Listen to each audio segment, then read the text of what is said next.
Olá, jovens! Todos os vídeos que você vai ver no próximo mês serão patrocinados por Dona Fílmica. Muito obrigado, Fílmica, por acreditar no nosso trabalho, por apoiar a nossa comunidade, por apoiar o projeto de construção das nossas bibliotecas populares. Então você que está vendo o vídeo aí, abre uma outra aba e já entra agora em filmica.com.br e conheça o serviço de streaming com a maior qualidade de streaming do Brasil, que alia a revolução, a cultura, a arte, que traz documentários curtas e longas de todos os continentes, cinema autoral da melhor qualidade e no precinho.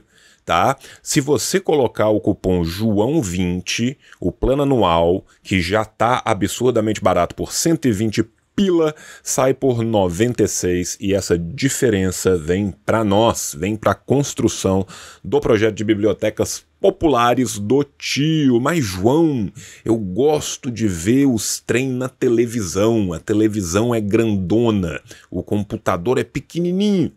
Não se preocupe, Fire TV, Android TV e Apple TV, todos eles já têm a Fílmica disponível. Então aproveite, porque no próximo mês, colocando o cupom JOÃO20, você tem 20% de desconto. Você colabora na construção dos projetos e você vai ter acesso de um ano garantido ao melhor serviço de streaming de cinema autoral que o Brasil tem a te oferecer. E para você não dizer que eu nunca te dei nada, tirando todas as coisas que eu já te dei, eu vou te dar mais duas. Duas dicas do tio, se liga agora na tela. A primeira dica é o A Pequena Vendedora de Sol, uma produção senegalesa em coprodução com a França, com a Suíça e com a Alemanha. Um filme tecnicamente maravilhoso, né, que vai questionar papéis de gênero, que vai questionar a própria sociedade senegalesa. Um filme enternecedor. Nossa segunda dica é o documentário britânico de 1995 sobre a vida e obra de Frantz Fanon, Pele Negra, Máscara Branca, com a grande atuação de Colin Seaman. O filme conta com a participação de Stuart Hall, de François Verger, de Homi Bhabha e traz a vida do grande revolucionário anticolonial argelino. Então, jovem, agora te resta uma escolha, seja um bacana ou seja um banana, não seja o bananão do seu grupo de amigos. Assine a Fílmica, mete o cupom JOÃO20, pega seu desconto, contribua com as bibliotecas populares e agora você tá liberado para ver o vídeo. Beijo do tio. Falha e falhará. Falha, falha e falhará. Falha, falha e falhará. Boa tarde, chat. Eu queria dizer que o tempo cronológico é uma invenção humana, né? E é também uma construção social que muda conforme a cultura. A gente vê, por exemplo, o calendário asteca, ele é um círculo, né? Porque para os astecas o tempo é circular. Inclusive, nós temos as evidências de que a humanidade já acabou 4 vezes e está prestes a acabar a 5ª vez, com o deus Sol Tonatiuh no centro, né, João Carvalho? O jovem gosta de mitologia asteca. Todo mundo sabe disso. O jovem que gosta de mitologia asteca, cara, eu vou dar a dica mais bizarra do mundo. O Eric descobriu um podcast só de mitologia. E tem mitologia asteca no podcast. É mó legal. Tem mitologia guarani, tem mitologia asteca, tem as mitologias do Oriente, da Ásia, tem tudo, assim. E é um podcast muito legal que chama Mitos e Histórias. Ele tem um desenho infantil, então é fácil de você achar no Spotify. Você que quer saber tudo de mitologia asteca, mas não quer ler nada porque você é um lixo preguiçoso, cola nesse podcast do Eric. O podcast não é do Eric, né? Assim, nesse podcast mas o Eric descobriu, o mérito continua sendo dele, né? E aí, isso tudo pra dizer que a gente fez o horário hoje na moda caralho, né? Mas o importante é que a gente tá aqui. Porque, tio, eu coloquei... Na hora que eu criei a live, eu criei sem querer pro horário que eu criei. Então eu criei ela 1 da tarde e tava, tipo, para 1 da tarde, a live. Aí as pessoas ficaram confusas. Eu faço isso demais, cara. Sabe? Eu não sei se você faz isso. Eu faço muito de criar uma live que deveria ser pública só pra membros. Não, esse eu nunca fiz. Mas haverá esse dia. Eu já fiz também, pô, o clássico de quando a gente usava Twitch, clicar, em vez de gravar, clicar pra entrar ao vivo e eu fazer um vídeo que eu tava querendo gravar pra 1000 pessoas, né?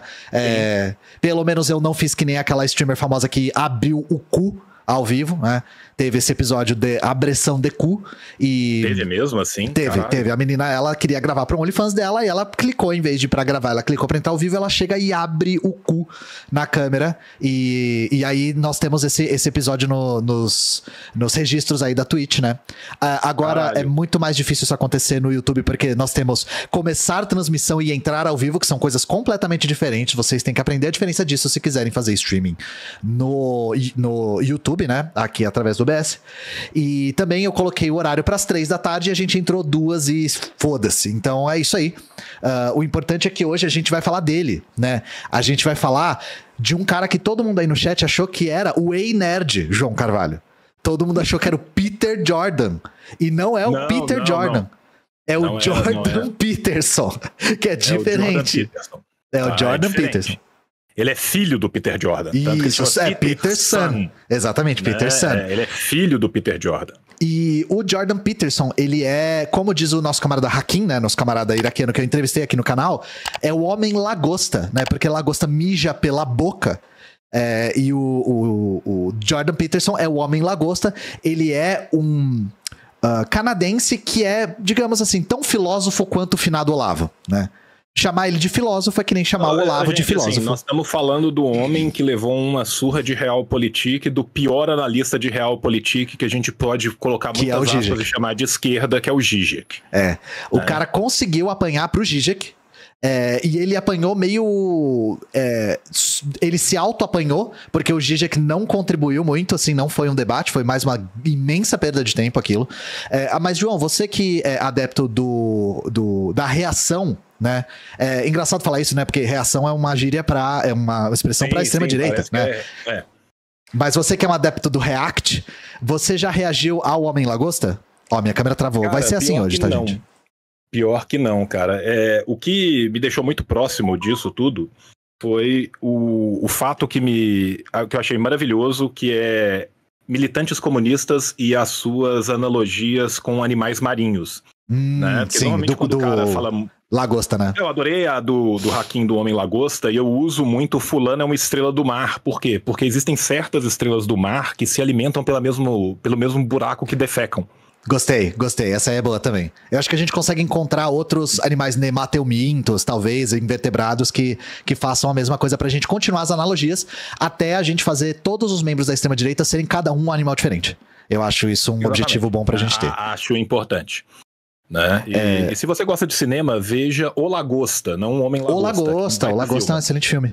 Baita filme. Qual que é o diretor mesmo? É o diretor que curte umas coisas abstratas, né? É o mesmo cara do Quinodontas, né? É o Yorgos Lanthimos. Sim, é o Yorgos Lanthimos. Também diretor do Pobres Criaturas, que na minha opinião não é um bom filme.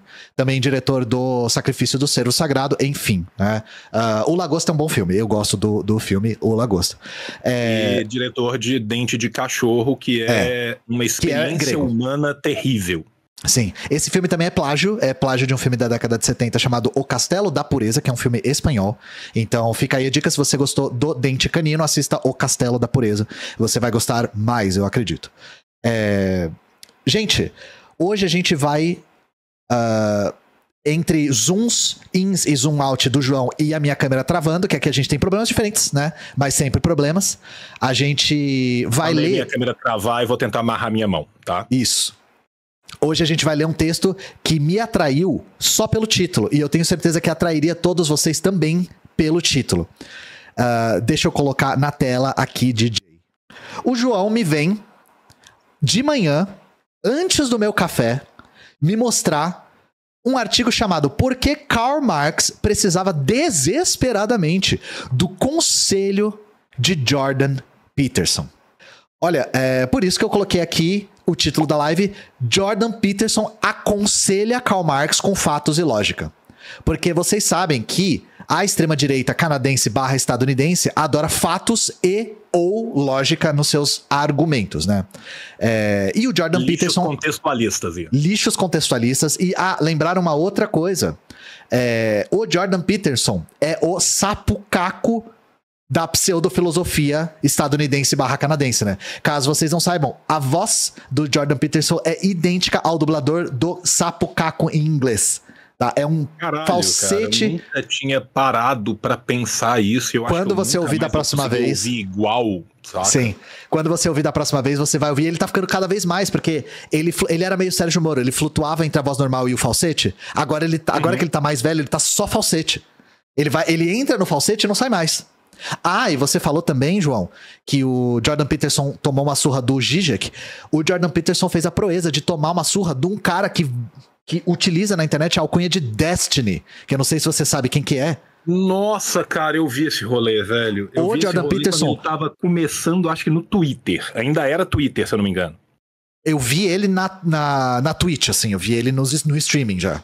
Não, sim, mas rolou os desafios e tal. As tretas, sim. O Debate Me Bro, né? Debate Me Bro. Foi. O Bro Debate foi no Twitter.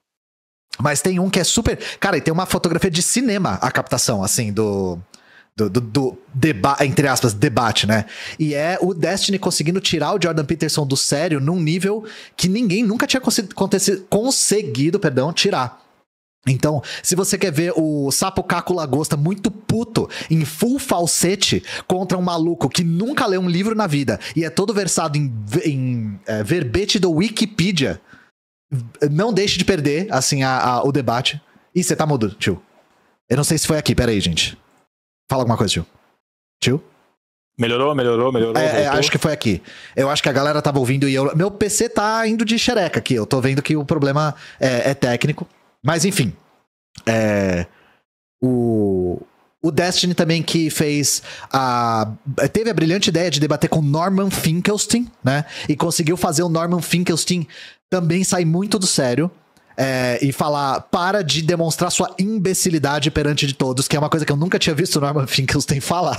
Então foi maravilhoso, né? Eu só Mas lembro é isso, gente. daquele final do debate do filme do Adam Sandler. Fraga. Qual filme? Eu tô com o Happy Gilmore na cabeça, mas não é o Happy Gilmore, não. É o filme que ele é o milionário idiota que precisa de se formar em 2 semanas pra receber a herança. Alguém do chat vai... Eu não conheço esse. Eu não sou tão versado em Adam Sandlerismo. Sacou? E qual que é o rolê? Mr. Deeds? Não é Mr. Deeds, não. Billy Madison, obrigado. Billy Madison. Billy Madison. Qual que é o rolê? Eles fazem uma montagem clássica, assim, zoando o filme dos anos 80, tá ligado? Sim. Do debate. E aí mostra só o Adam Sandler começando a falar, e depois vários momentos dele apontando, dele falando, colocando a mão na cabeça e tal, não sei o quê, como se ele tivesse dado a lacrada do século, né? A lacrada do século. E aí, mano, fecha o debate e corta pro mediador. O cara tá olhando pro nada, velho, com a cara de quem viu a mãe ser morta pelo exército israelense, assim. Meu Deus. Ele fala assim, isso foi a maior sequência de baboseira sem sentido que um ser humano já pronunciou. Todos que viram este debate... Ah, eu já vi esse meme. Mais pobres e mais burros. Eu já vi o meme disso dublado em português. Isso. Eu te dou nota 0 e que Deus tenha piedade das nossas almas, saco? É isso, cara. Deixa eu só agradecer o Gotur Matal pelos 10 presentes aqui de assinatura. Eu tenho agora, João. A gente falava obrigado pelo sub, obrigado pela inscrição, né? Agora eu tô agradecendo o membro da galera, né? Obrigado pelos seus membros. Obrigado pelos 10 membros. Isso, sacou? Então, camarada herdeiro aí distribuiu 10 membros pra galera. Tá todo mundo aí membrado. E, João, eu trapaceei um pouco. Eu não li só o título, tá?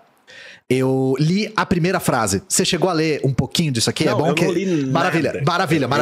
Melhor assim. Literalmente nada. Eu vi Melhor o título e eu falei, esse eu vou mandar pelo título. Os outros, eu até dei uma olhada, porque às vezes a gente pega um negócio, é pequeno demais, ou sai muito do negócio e tal.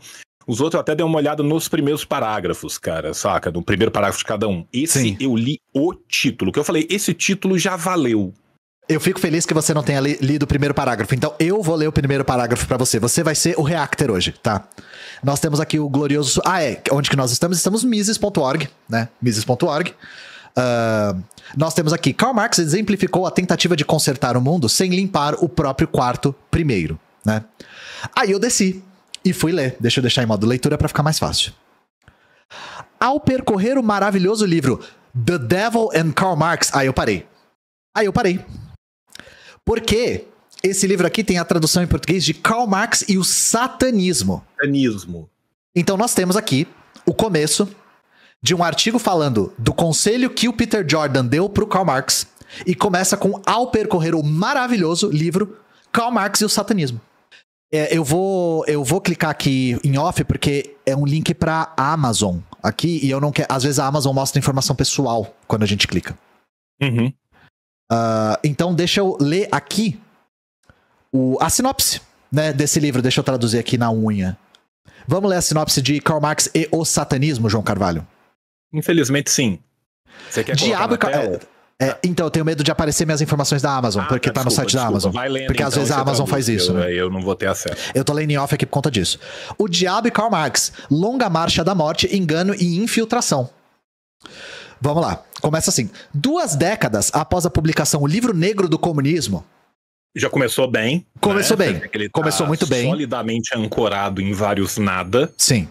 É um livro que a senhora Laura Sabino, nossa grande camarada Laura Sabino, fez a questão de ler por nós. Sim. Ela disse que o método não tem método. Esse é o método do livro. O livro não tem método. Tá. Cara, tem entrevista de liberais que não falaram assim, não, eu tenho os meus limites, que saíram do livro falando que eles tinham uma meta de número de mortes, eles falam assim, não, mas isso não existe, eu tenho que ver. Meta de número, né? Não tem documento. Não, tem a meta. Sim. A meta é 100 milhões. Isso, é sério, a meta é 100 milhões. Então esse número de 100 milhões vem desse livro, que era uma meta que eles inventaram, tá? Continua. Quase todo mundo ou pelo menos deveria ser, ciente do imenso mal produzido por essa ideologia diabólica, surgida pela primeira vez quando Karl Marx escreveu seu Manifesto Comunista há 2 séculos. Já tá errado. O comunismo não surge com o Karl Marx. O Karl Marx não inventa a palavra comunismo, tampouco ele inventa os princípios essenciais do comunismo, né? Hoje o comunismo ele foi sintetizado melhor pelo Karl Marx e hoje a gente utiliza quase como sinônimo do pensamento dele, mas o começo do Manifesto Comunista já começa com ele dizendo que um espectro ronda a Europa e que todos eram acusados de serem comunistas. Ora, como o Marx era acusado de ser comunista, antes de inventar o comunismo, é porque ele não inventou. Né? Comunismo aí, antes já existia. Eu quero fazer um pequeno adendo na sua tradução, porque tem uma parte aqui que você foi muito gentil, né? É a tradução do Google. First hatched. Primeira vez eclodido. Tá? Ele tá falando que como literalmente ovo de aranha, o comunismo, né? É o ovo de uma serpente. Sim. A serpente, o próprio diabo de chifres, o próprio Sargatanás. Sim, o próprio. Muitas pessoas, no entanto, separam Marx, o homem, dos males forjados pela ideologia e teoria opressivas que levam o seu nome. Que não é o comunismo, é o marxismo, né? Que fique claro para vocês. Isso é um erro grave. Não só os horríveis resultados do marxismo seguiram diretamente das ideias distorcidas de Marx, mas o próprio homem escreveu algumas coisas francamente diabólicas. Bem, antes de Karl Marx escrever sobre o inferno do comunismo, ele estava escrevendo sobre o inferno. Bom, é muito confiável. O que é, Ian? É que a prova disso é uma citação de 1837, poema, quando Marx tinha quantos anos? 16? De um poema que ele escreveu no 2º grau, né, numa Alemanha que estava sendo varrida pelos trabalhos de exegese bíblica, né, do hegelianismo de esquerda. 2 coisas. A primeira é muito interessante um livro que diz versar sobre Karl Marx, que comete um erro básico de dizer que ele inventou o comunismo. Dá muita credibilidade na sinopse, um erro factual em um parágrafo. Segundo, o cara está citando aqui um poema de 1837. Sabe quantos anos o Marx tinha em 1837? 19. Ele tinha 19 anos. Eu quero que vocês todos aí peguem os tweets e posts do Facebook que vocês fizeram com 19 anos e me digam se vocês se sentem contemplados pelo que vocês falaram, tá? Um detalhe, que é um poema. É um poema, sim, é um poema. O poema abre aspas, assim o céu eu perdi, eu sei muito bem. Minha alma, uma vez fiel a Deus, é escolhida para o inferno. É só isso. Poema de quando ele tinha 19 anos. Com o detalhe, né, que a gente não sabe por que ele tá dizendo que ele perdeu isso, se é por uma paixão, se é por uma atitude, se é por uma perseguição. Não. Ele tá abstraindo desta frase, tá, que ele fala de perdição e danação dele, né, a opção por um satanismo maluco qualquer. Bom, e a partir dessa conclusão, Goethe era... o Goethe era também satanista, né? Que o tanto que esse cara escreveu sobre o inferno não tá escrito, né? O Jorge Amado era bígamo. Ele não escreveu Gamela, ela não tinha dois maridos? Sim. Então o Jorge Amado era bígamo. A Dona Flor tinha 2 maridos. Desculpa, a Dona Flor tinha 2 maridos. A Dona Flor tinha 2 maridos. Assim, ele escreveu, ele é bígamo. Né? Esse, não vou nem te falar o que o Vladimir Nabokov era. Acho melhor a gente deixar pra interpretação, né? Vamos pra conclusão. Esse certamente parecia ser o destino perverso para a ideologia de Marx, que consignou a morte quantos, João Carvalho? Mais de 100 milhões de pessoas. 1 milhão de pessoas. 100 milhões de almas. Não são pessoas, são almas. São almas. São almas. Aí eu gostei da conclusão. Nenhuma outra teoria em toda a história levou à morte tantos inocentes. 5 anos, Ian, de capitalismo. Gente, mesmo se 100 milhões fosse a cifra do malvado comunismo, ainda assim tá errado. Ainda assim tá errado. O colonialismo só na Índia matou muito mais gente. Se a gente for, eu tô falando do comunismo só na Índia, eu não tô nem falando do colonialismo britânico como um todo e nem o colonialismo como um todo. Tá? Aí ele fala, como poderia o pai da mentira não estar envolvido? Brilhante. Só pode ter envolvimento dele. O mochila de criança, o parede mijada, o sinteco gelado. E o assim, Satanael.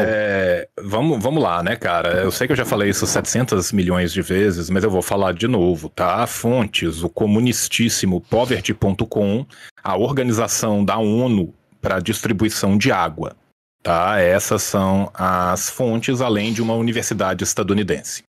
Tá? 8 milhões de pessoas por falta de água, 7 milhões e meio por fome, 3 milhões de doenças curáveis, 500 mil de malária por ano. 20 milhões de mortes facilmente preveníveis todo ano. Todo ano. É isso. Mesmo se essa cifra... Lembrando, né, que a escravidão dá mais de 100 milhões. Sim, sim. Então a gente volta aqui pro texto, né? Ao percorrer o maravilhoso livro O Diabo e Karl Marx, que em português eu realmente acho que ficou o Karl Marx e o satanismo, que teve aquela palestra brilhante, João. Não sei se você já viu o flyer daquela palestra. Vou colocar aqui na tela, inclusive, que eu acho esse flyer maravilhoso. É o daquela Campanholo. moça que virou... Eu gosto muito desse flyer, eu vou mostrar aqui. É desse livro mesmo, a capa é a mesma. Abrir imagem em nova aba. Fraga essa imagem. 14 de abril. Karl Marx era satanista, João? Me responda. Karl Marx era satanista? Do livro Marx e Satã. De Richard Wurmbrand. Padre Pedro Paulo, que é uma coisa que, assim... tem uma sonoridade de Pokémon maravilhosa, né? Padre Pedro Paulo, exorcista da Arquidiocese de Florianópolis. Exorcista. E Ana Capagnolo, historiadora, entre aspas, e professora, entre muitas aspas também. 20 horas ao vivo no Instagram. Não deixe de perder. Vamos lá. Ao percorrer o maravilhoso livro The Devil in Karl Marx, de Paul Kengor, muitas coisas se destacam sobre o pai do comunismo. Não é exagero dizer que é difícil imaginar um ser humano mais miserável do que Karl Marx. Olha que legal, Ian. Olha que legal. O cara de direita não consegue imaginar nenhum ser humano mais miserável do que o Karl Marx. Não tinha um maluco com um bigode meio estranho que veio da Áustria? Não, né? Não. Não tô lembrando. Não tinha um outro que tinha um país que era propriedade privada dele? Ele até botou o nome dele, viu depois e tal, aí... Teve, né? Um que gostava de desenhar mapa com régua. É desse que nós estamos falando, né? Sim, sim. Tá. Não teve também aquele lugar que ia mais ou menos desde o Paquistão até o leste da Índia? Teve esse território que algumas coisas aconteceram no século XVIII, XIX, XX, assim? Teve algo. Teve algo que rolou ali. Mas eu acho que a gente tá contextualizando demais, João. E você sabe que contextualista aqui não tem vez. Não se cria contextualista nessa live, tá? Não se cria contextualista nessa live. Era quase como se todos os piores traços da humanidade estivessem reunidos nesse homem rancoroso, que então construiu uma filosofia baseada em sua própria amargura e autoaversão. Eu adoro isso, João. Eu adoro, porque o Marx ele é um cara muito talentoso. O Marx conseguiu escrever 3 calhamaço falando da amargura dele. 3. O Capital 1, o Capital 2, o inimigo ainda é o mesmo, ou o Capital 3, Reloaded. Electric Boogaloo. Cara, tudo que tem no Capital. Né? Se você for ver a Mega 2, né? O homem gostava muito de escrever sobre essas coisas, né? Sim. O rancor do Marx era tanto que não... ancorado no poema que ele escreveu quando era um adolescente. Você não acha fantástico que eles conseguiram achar uma fonte e a única é quando o Marx tinha 19 anos? Cara, é fantástico. Eu queria ver, assim, que se eu tivesse tido tempo pra me preparar, eu tinha separado o resto desse poema, cara. Sim. A gente procura pra próxima. Porque eu tenho a mais absoluta e renitente certeza que talvez este poema não seja um grimório de satanismo. Talvez. Gente, se vocês acharem o poema, manda o link aí no chat que a gente deixa pra depois, beleza? Se alguém puder fazer esse multitasking aí, ouvir a gente. Capital 3, Guerra Infinita, exatamente. Esse aí a gente deixa pro final, né? Vamos lá. Ele era preguiçoso, mas ganancioso, sempre implorando por dinheiro de familiares e amigos, que temiam por sua felicidade e sanidade. Marx parecia não perceber ou se importar. Eu temeria pela sanidade do... Isso eu concordo com o contexto aqui. Se eu fosse o menino Engels ou a menina Jenny, eu ia me importar muito com a sanidade do Sr. Marx. Isso é fato, assim. Marx parecia não perceber ou se importar. Maravilhosa, velho. Tipo, ele não se percebia. As pessoas davam dinheiro ao Marx por medo. Sim. Você já viu aquela carta do Marx, tio? Que é uma carta que tem uma linha só, que tá escrito para Engels. Você tá bravo comigo? Assinado Marx. Sim. Ele tava tipo, mano, eu sei que, tipo, tua esposa morreu e eu pedi dinheiro na mesma carta. Caro Engels, sinto muito que sua esposa morreu, mas e o Pix? E o Pix? O Pix? Essa carta é fake? Foda-se, ela é engraçada demais, então ela é verdade no meu coração, tá? Fredão, você tá de xereca comigo? Você tá de xereca. Eu não me importo que essa carta é fake, eu achei ela engraçada, então se é engraçada, ela é verdadeira no meu coração, tá? Eles eram simplesmente um meio para um fim para ele. Ele era tão egocêntrico que pode se perguntar se ele estava no espectro. Aí, cara, aí, ó. Chegou o capacitismo. Meu Deus, tá. Essa me pegou, essa veio, mano, gancho de direita. Essa me pegou desprevenido. Essa foi Wing Chun, usou minha força contra mim mesmo. Olha o grau do capacitismo, meu irmão. Tá? E qual que é o link aqui, né? Primeiro CDC, que nenhum, né? Aqui é explicando o que é autismo. The page you were looking for has moved. Centers for Disease Control and Prevention. Grande fonte, adorei muito, 10 de 10. Sua luxúria e embriaguez são bem registradas. Caralho. Mas o que realmente me chamou a atenção é que Marx era um total desleixado. Bom, o Marx era enrolão, isso a gente sabe. O Marx era... ele procrastinava. Nós temos uma carta da Liga dos Comunistas, ainda a Liga dos Justos, né?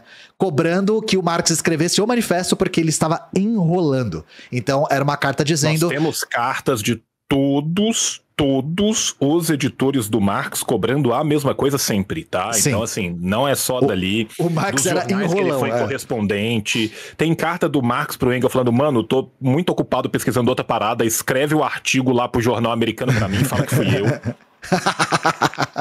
E o Engels guardava tudo. O Engels guardou qualquer carta mais constrangedora, o Engels guardou. Isso é uma coisa que o Karl Marx não contava, né? O Marx, ele deixava... do Engels. Ele deixava no visualizado e não respondia. Eu não sei se você viu no Twitter, João, uma estátua do Lenin olhando lendo um livro muito pequenininho e parece muito que ele tá no celular. E aí tava escrito Lenin visualiza e não responde. É bom demais esse aí. Porque ele tá lendo um livro que dá pra segurar na palma da mão, assim, aí parece que ele tá no iPhone, tá ligado? Entendi.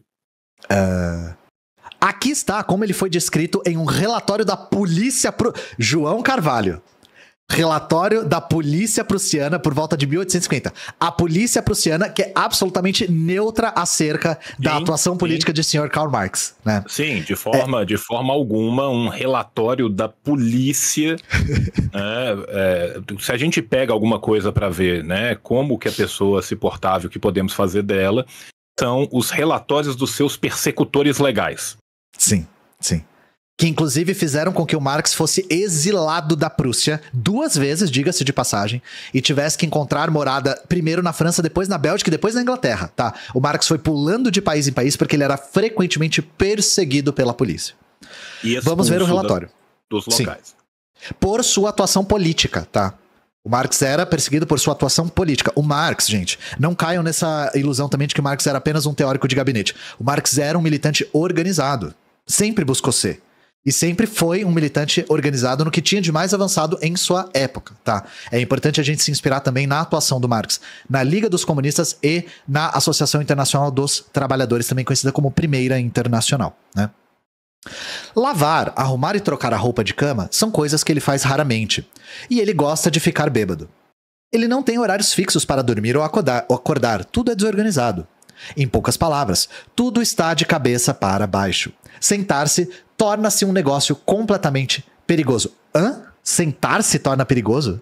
É porque com certeza eles chegaram num local onde ele e outras pessoas deviam estar usando de abrigo, fugindo da polícia, e aparentemente o local não estava apto a ser alugado no Airbnb. Entendi. Não passou pelo crivo. Olha a grande surpresa, o cativeiro de você próprio. Sim. Aonde você passa em fuga, não é exatamente um local aprovado por Super Nene. E também, extra, polícia prussiana proíbe Karl Marx de sentar. Vamos lá. Como alguém de ascendência alemã... Como alguém de ascendência alemã, posso atestar que esse tipo de... Meu Deus. O autor tá falando isso? Tá? O que o autor tá falando? Como eu sou alemão, todo alemão é organizado. Chat, vamos ler com muita calma essa frase. Ele podia falar, como alguém de ascendência italiana, eu, assim como Peter Griffin, aponto para as coisas e falo bara di pupi? Sim, que é o que todo italiano faz. Sim, como alguém obviamente. de ascendência alemã, posso atestar que esse tipo de desleixo não é um traço típico dos alemães. Naquela época ou agora, os alemães tendem a se orgulhar de sua limpeza. É porque, João Carvalho, eu acho que se a gente perguntasse o suficiente para esse autor, a gente ia descobrir que ele é alemão, o Marx, mas não alemão de uma raça desejável. Alemão de uma raça Talvez. um pouco... Talvez o apelido dele de o Mouro, né, tenha algo a ver com isso. Talvez também... a frase original em inglês fosse: os alemães tendem a se orgulhar de sua limpeza, étnica. Né? Então, assim... porque caso vocês não saibam do que eu tô falando, Marx era judeu. E você sabe que pessoas na Alemanha, principalmente na época do Marx, e até os dias de hoje, diga-se de passagem, tem alguma coisa contra os judeus, né? Aí ele dizer, não, eu sou alemão e eu sou muito limpo. Esse cara aí não é alemão de verdade. A gente já ouviu esse papo em alguns lugares, né, gente? Não, Marx. Não, o texto não está em alemão, tá? O texto original foi publicado num rolê em inglês de um think tank qualquer, tá? Não, Marx. E como sua casa, que era imunda, desordenada e desgrenhada, assim também era o corpo de Marx. Que tipo de fetiche é esse, meu amigo? Ele fedia muito e sofria de furúnculos da cabeça aos pés, inclusive na genitália. Abre parênteses. O historiador Paul Janssen oferece uma descrição vívida em seu magnífico livro The Intellectuals, mas vou poupá-lo disso. Você já não poupou seu filho de uma puta. Marx tinha furúnculo na genitália, mas vou poupá-lo disso. Não, e de fato ele tinha uma doença que causava os furúnculos, gente. O Marx morreu super cedo. O Marx era uma pessoa doente a vida inteira. Ele foi muito doente. Eu vou contar um segredo pra vocês. Doenças de pele na Europa do século XIX eram bastante comuns. Principalmente se você vivia sendo perseguido e tendo que pular de casa em casa, nunca sabendo quando você ia ter que fugir de novo. Tinha isso também, né? Vamos lá. A certa altura, Marx brincou com seu parceiro Friedrich Engels, que ele havia se tornado objeto de pragas como Jó, embora eu não seja tão temente a Deus quanto ele. Ou seja, mais uma prova de que ele era satanista, né? Sim, porque se claramente, ele não é tão temente a Deus quanto Jó, ele obviamente era satanista. Sim. Trago tudo isso à tona por um motivo. O motivo não tá claro. Marx estava Eu tenho um motivo muito claro aqui. Trago tudo isso à tona por um motivo. Uma vez que eu nunca li uma página de Marx, eu não sei o que dizer a respeito dele, eu vou fazer o ad hominem mais bizarro do mundo. Sim. Esse foi o ad hominem mais estranho que a gente viu até agora. Em todos os textos que a gente leu aqui, a gente já viu o ad hominem. A gente viu falando sobre hábitos. Agora, falando sobre onde a pessoa tem furúnculos é a primeiríssima vez. E como a pessoa cheira e etc, né? Marx estava concebendo um sistema de vida que tinha ambição universal. Seu manifesto exigia uma mudança maciça na natureza humana. Em lugar nenhum está escrito isso. Não, assim, qual que é a natureza humana mesmo? Mudança maciça na natureza humana, eu não sei de onde ele tirou. Inclusive ele botou entre aspas... A natureza humana de buscar lucro dentro de um barco, Ian, aonde o dono do barco não está, mas o seu preceptor está. E a procuração do dono do barco foi feita. Um remo. Sim. Essa é a natureza humana, Ian. Caso você não saiba do que a gente tá falando, retorne ao nosso vídeo sobre... É do Hotbar o texto, né? É do Hotbar. É do Hotbar, que é quem é o dono do barco. Eu acho que esse tá no meu top 3 melhores textos que a gente já leu aqui. O dono do barco foi fantástico, assim. Não foi, cara. A gente riu do começo ao fim, cara. E é incrível que quando teve as enchentes no sul, teve umas situações meio quem é o dono do barco das ideias, assim. De tipo, a propriedade privada é mais importante do que as pessoas tendo que cuidar das suas casas alagadas, né? Eu adorei uma pergunta do chat. Quem escreveu isso foi o Jordan Peterson mesmo? Não. Não. O Jordan Peterson estava envolvido, né? Quem escreveu isso foi um outro maluco que tá falando do conselho, mas que até agora em momento nenhum falou qual é o conselho. Sim. Então, sei lá. Vamos lá, seu manifesto exigia uma mudança maciça na natureza humana. Bom, como nós estudamos o Marx, não. Em momento algum ele diz isso, tá? Em sua busca para alcançar o objetivo secular justo de estabelecer a verdade desse mundo. Também não me lembro do Marx dizer isso dessa forma, com essas palavras, tá, João? Não me lembro. Eu não lembro. Tá. Agora, pelo lado bom, essa é aparentemente uma citação que só Deus sabe de quem é, porque ela não tem nenhuma fonte. Não que esteja aparente a fonte. Né? E eu, inclusive, abri aqui o original em inglês e também não tem fonte. Abre parênteses, só podemos nos perguntar se tais falas eram o que o pai de Marx tinha em mente quando repreendeu seu filho que a cada semana ou duas descobre um novo sistema. Não faço a menor ideia de onde ele tirou essa citação do pai do Marx também, mas quem precisa de fonte é lixo contextualista e aqui não se cria isso. Né? Mas apesar... eu vou ser sincero com você. Na biografia do Michael Heinrich, no primeiro volume, tá, tem uma parte bastante extensa onde ele vai falar, né, do Marx crescendo e desse primeiro momento do Marx que é muito menos estudado. Né? E, de fato, tem registros escolares do Marx aonde o pai do Marx é chamado à escola, porque o Marx ficava divagando de uma coisa para outra e pode ter sido num desses momentos, entende? Com certeza. Que ele tava falando pro filho, não, foca aí, ô caralho. Deixa eu ver quando o pai do Marx morreu. Era o Herschel Marx, né? Então, assim, tem na biografia do Michael Heinrich, tem na primeira parte da biografia do Michael Heinrich falando do Marx em idade escolar. O pai do Marx, o Herschel Marx, morreu em 1838, quando Marx tinha 18 anos de idade. Ou seja... Então, provavelmente isso é uma citação de um pai reclamando de um filho que não está focado na escola quando era um adolescente.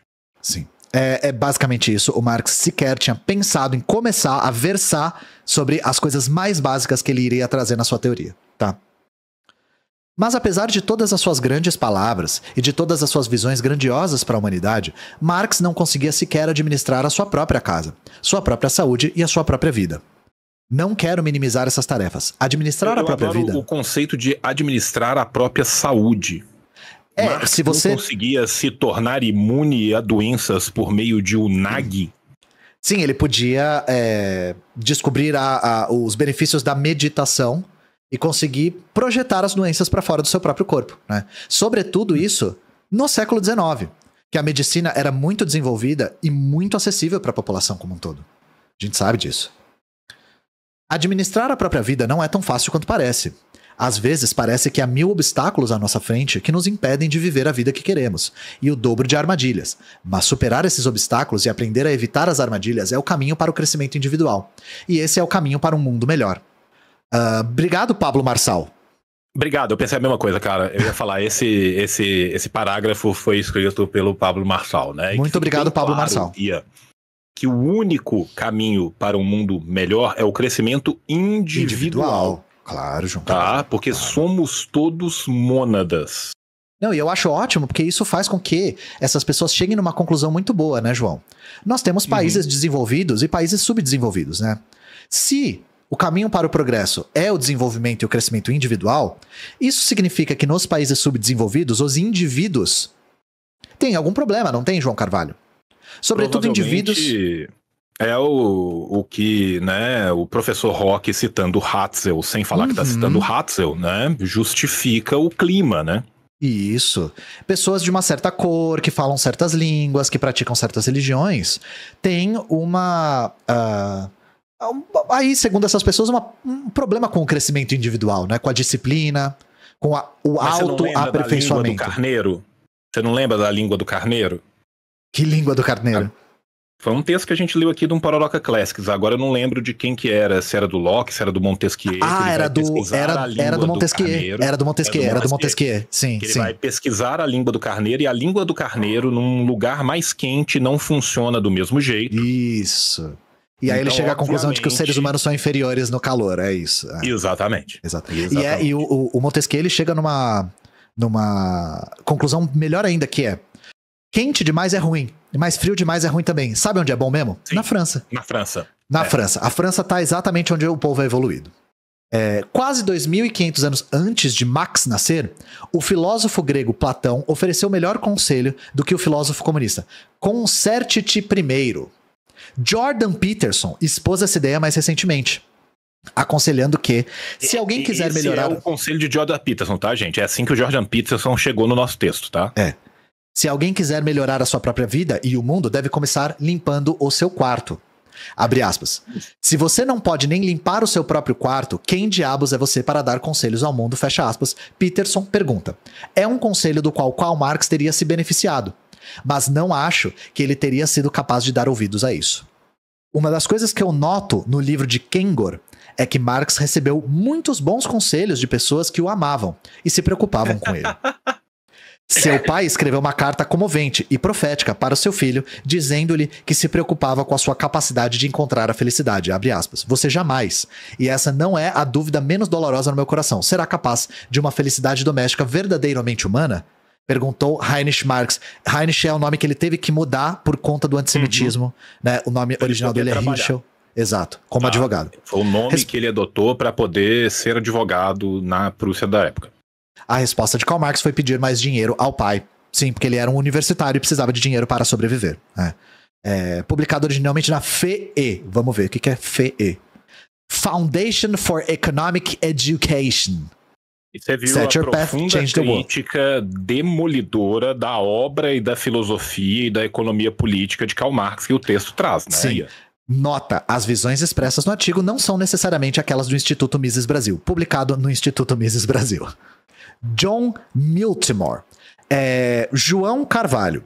Eu já vi muitas críticas ao Marx. Essa aqui foi a mais estranha. Essa eu posso dizer, top 1. Eu recomendo para o seu editor, o nome dele é Rafa, né? Sim. Recomendo para o Rafa, coloque no título Os Furúnculos na Virilha de Karl Marx. Eu acho que será um título muito atraente para que as pessoas vejam onde a gente quer chegar Começando com Jordan Peterson, o Homem-Lagosta e também o Sapo Caco do Canadá. E terminando com os furúnculos na virilha de Karl Marx e o cheiro do corpo dele, né? Eu acho curioso também, João, falando num tom um pouco mais sério, que o texto não menciona nenhuma vez a perseguição política que o Marx recebeu, né? E que talvez essa dificuldade que ele tenha para, entre aspas, limpar o próprio quarto, seja porque ele foi brutalmente perseguido por todas as polícias de todas as aristocracias do mundo, né, europeu, justamente por conta da sua militância que era tão assustadora para a época e que, convenhamos, né? Conseguiu transformar o mundo para muito melhor no século XIX e XX. Né? E aí, Ian, eu te faço uma pergunta, porque todas as que eu li não tinham. Você já viu uma biografia do Keynes ou uma história da filosofia escrito sobre um prisma liberal, aonde antes de absolutamente qualquer consideração filosófica, econômica, política, a gente tem um capítulo, um preâmbulo sobre como era o quarto dessa pessoa? Eu acho que todos esses biógrafos deveriam seguir o conselho de Jordan Peterson. Essa é o meu veredito para hoje, né? Eu acho que é aquela grande conclusão de Homer Simpson. Todo mundo é burro menos eu. Essa é a conclusão do dia, né? Eu acho que o grande filósofo Homer Simpson também tem muito a ensinar a Karl Marx, né? Que claramente a gente viu várias evidências de que ele era, e não podia ser diferente, um satanista, né? O pai da mentira. Sim, claro. Se ele não fosse, por que ele teria furúnculos genitais? Sim.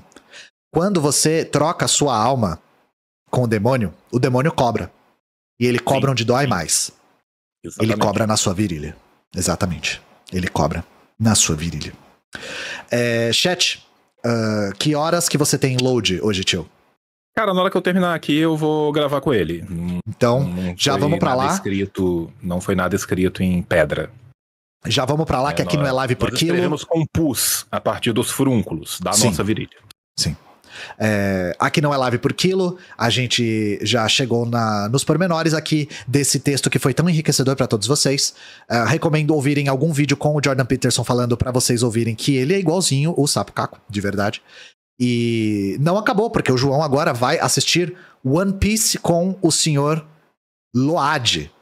Então, na expectativa e esperança que teremos lá também bastante furúnculos. Sim, eu espero que o episódio de hoje tenha furúnculos. Eu acredito que com 890 trilhões de episódios, algum deles deve ter furúnculos. Provável. E satanismo, provável, né? Também eu espero que tenha. E lagostas são os que foram os temas de hoje. Tudo junto e misturado, mas nunca embolado, como diria o grande cantor e poeta latino. E a gente agora vai lá de... Eu peguei o João com essa. E a gente vai lá pra live do Load com o João. Então, façamos a nossa raid manual aqui para o YouTube do nosso colega Carregamiento. Ele está fazendo na Twitch ainda? Ele tá lá na Twitch. Ele faz na Twitch primeiro, porque se fizer direto no YouTube, cai. Porque tem direitos autorais. Então eu vou aqui pegar a Twitch do nosso amigo Cargamento, que está online, inclusive. E nós vamos direto pra lá, moçada. Eu vou colocar fichado aqui para vocês irem pra lá, porque o João, ele trabalha porque ele seguiu o conselho de Jordan Peterson. Exatamente. Eu primeiro arrumei meu quarto, que fica muito claro. Isso. Depois eu lacetei com uma faca quente meus furúnculos genitais. Isso. E aí, então, eu fui trabalhar. E vou abusar de vocês, 3.000 pessoas maravilhosas que estão vendo aqui. Se vocês ainda não seguem o tio, gente, o tio tá com 199 mil e pouquinho. Tá? Olha só. Então sigam ajude a chegar em 200 mil pessoas, né, no grupinho do furúnculo genital. Deixa eu colocar... É disso que o jovem gosta, né? Cadê a galera do furúnculo genital? Deixa eu pegar o canal do tio pra colocar aqui, pra vocês darem aquele bom e velho follow, né? Porque sabe o que é coisa de corno, João Carvalho? Coisa de corno. Assistir e não seguir. Muita gente nos assiste e não nos segue. E se você faz isso... Eu sigo 732 canais de tutorial maluco de como craquear programas, porque todos os que eu usei eu segui. Entendeu? Sim. Siga as pessoas, ajude-os. Aí coloquei aqui o canal do tio e fixado está o canal do Load para vocês assistirem o tio nesse exato momento. É isso. Quando tá perguntando se você alcançar 200 mil vai ter bolo. Eu adoraria ver bolo. Você, como um bom mineiro, deveria fazer um belo de um banquete aí pra todos. E aí atrás do João também tá o livro do Pitilo, que esteve no meu canal recentemente. Sim. E eu já vou recebê-lo também. Espero poder ler assim que possível. E já saiu meu vídeo com o Pitilo pra gente falar um pouco sobre a ascensão da extrema-direita na Europa. Agora, na quinta-feira, teremos aqui no canal um balanço sobre a PL do estupro. E teremos também como a burguesia já está tratando o Tarcísio como presidente da República. Então não percam, beleza? Sigam o Load, sigam o tio. Um beijo no coração de vocês e nos vemos na quinta-feira, gente. O capitalismo falhou, falha e falhará em cada uma das sociedades aonde